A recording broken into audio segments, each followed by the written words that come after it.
as it's revealed that Joe Biden is running on instructions that should be for a baby robot and Nancy Pelosi can't get through a conversation without elbowing a nipper in the ribs, we ask, how can a Democrat Party get out of bed in the morning, let alone run a country?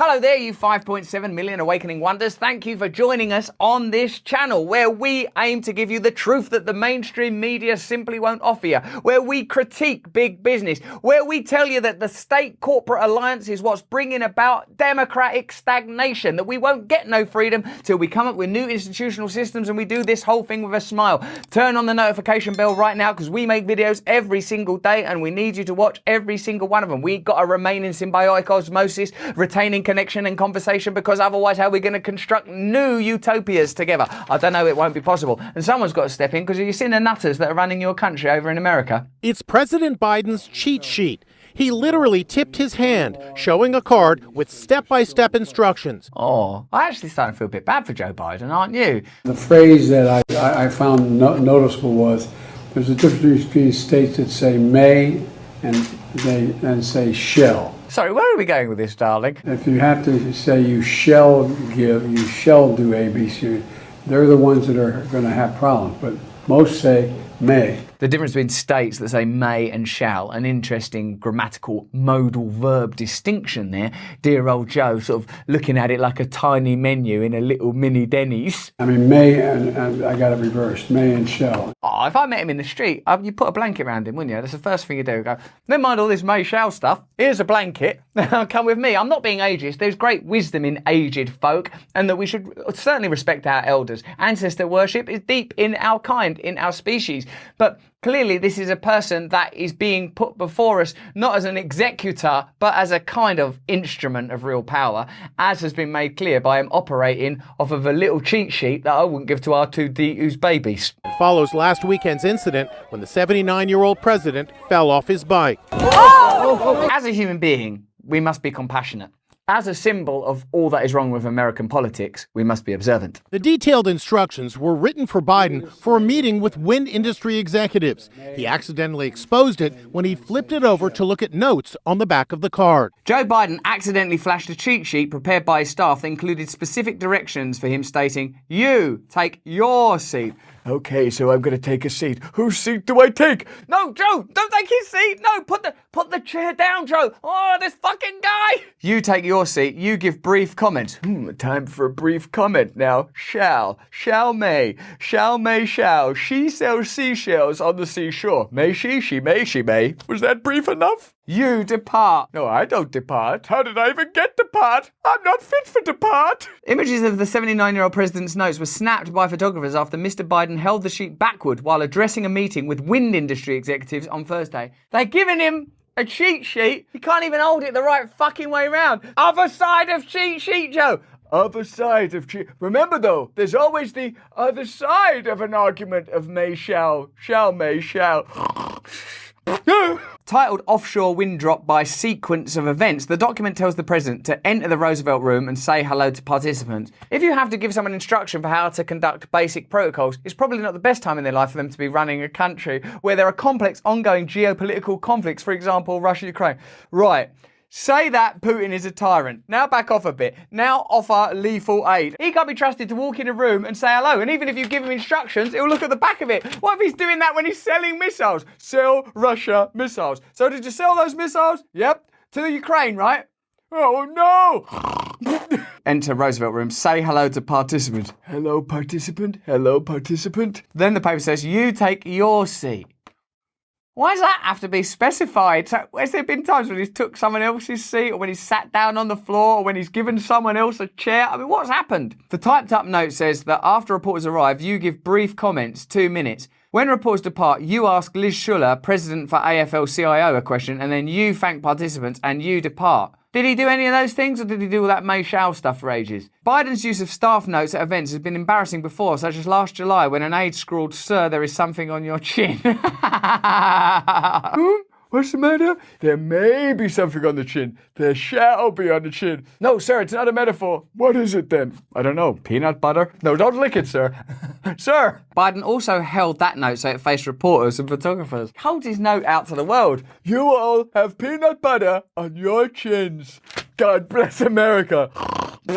Earlier in March, Mr. Biden was spotted carrying a cheat sheet containing talking points related to his comments on Russian President Vladimir Putin, a man who, by the way, goes about on horseback with a fucking gun, who fights bears, who's got a judo black belt. Even totemically, even if their power is symbolic, even if they're run by deep state structures and collaborations in the geopolitical world that are obfuscated by the veils of power, Putin, with his top off, is a better symbol than a man with peanut butter on his chin holding up a sign to a room full of reporters. He was also spotted holding a cheat sheet during his first press conference as president last year that included headshots of journalists present there who he planned to call on. What is this, a press conference? Or guess who? Well, it's not clear. Oh, the ones with hats. They're all going down.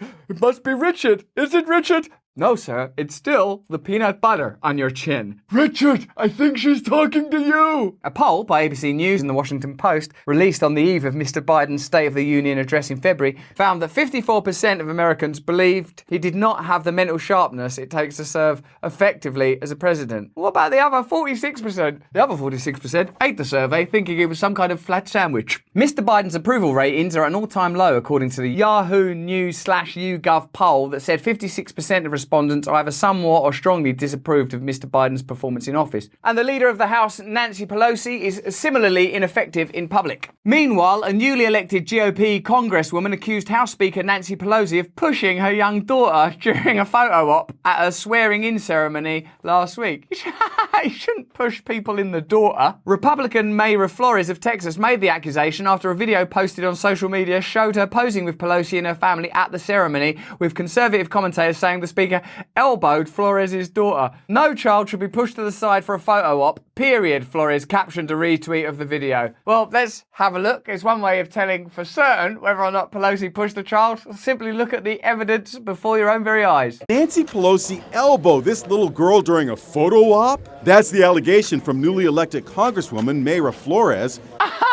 What she's done there is weakly elbowed away a little child. Flores claims Pelosi tried to shove her young daughter out of the way during her swearing-in ceremony last week. They're an odd, skeletal, octogenarian, clumsy bunch running the country at the moment, aren't they? A person who shows his simple notes to the people he's meant to be concealing them from, and a woman who elbows a child at a photo op. Must look like a good, responsible political leader. If I could just get this fucking child out the way! Apparently, as she tried to beckon somebody to join the photo. I also imagine that Nancy Pelosi's elbows are quite sharp, like her instinct in trading stocks. The footage at the centre of the controversy was recorded at the ceremonial swearing-in ceremony Pelosi hosted for Flores on Tuesday. It's a great honour to welcome Congresswoman Flores to the Capitol and to the Congress of the United States with great congratulations, said Pelosi. But her daughter can fuck off. And again, grateful for her leadership and her beautiful family who is here today. What level of consciousness are you operating on if when you're hosting an event to celebrate the achievement of a newly elected official from the opposing party in a gesture of good grace and apparent democratic solidarity, you don't have the presence of mind not to elbow a child out the way because it's an infringement on a photo op? That's a revelation of the level that they're operating on. The presentation of reality is everything, and trumps even sort of simple rules that I picked up relatively early in life, like don't elbow children out of a photo frame. This story perfectly illustrates the problem in American contemporary politics. Everything is theatre. Everything is performance. You have a president who many people think is inept and is reading from a script of handlers. You have a Speaker of the House who can't observe simple politeness and basic protocols of not elbowing a kid in the side to make a photograph in the future look better.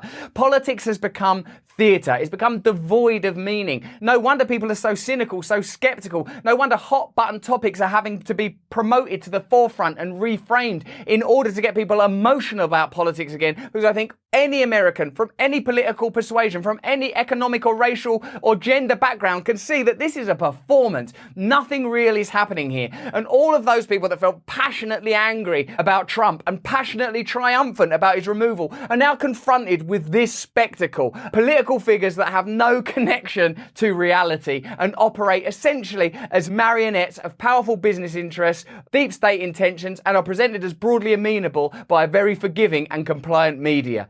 But that's just what I think. What do you think? Let me know in the comments below. Remember to turn on your notifications. It's the only way we can be sure that you will see the videos we make every single day for you. Let me know what you think in the comments below. Give us a thumbs up, subscribe right now. And if you want to know what we're doing every week, brilliant live online events, physical events, we are trying to create a movement that's the opposite of all this sats, empty crap that you see every day. Sign up to the mailing list and join us on this voyage. If you enjoyed this video, have a look at either one of these lovely little videos. But more important than any of that, please stay free.